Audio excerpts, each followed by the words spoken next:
ମରଣଜନ୍ତା ପାଲଟିଛେ ବଲାଙ୍ଗୀର ଜିଲ୍ଲା ସଇଁତଲା ବ୍ଲକ ବରଗାଁ ଲାନ୍ଥ ନଦୀ ବ୍ରିଜ ଉପରେ ବହୁଟେ ଜାଗାନେ ବड़ बड़ ढुड़ा खाल लगी जाना आना थी विपद होउची।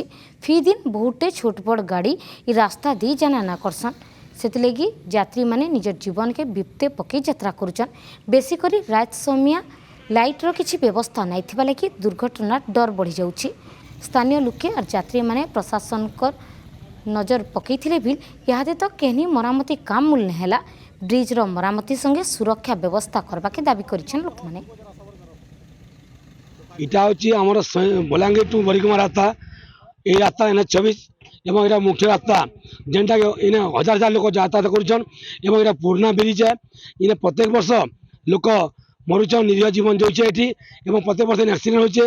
ब्रिज संकीर्ण अच्छे आप देखुए गाड़ी गले इन ठिया उठीचु केन्ता हलुचे आमको डर लगुचे ये गाड़ी जो ब्रिज हलुचे टिके कुड़ी दौन सीमेंट टिके पकई दौन सुनसान तो गाड़ी जिते होचे भ्राग पिटी ही जाऊे लोकर जन जीवन जगह चली जाऊे।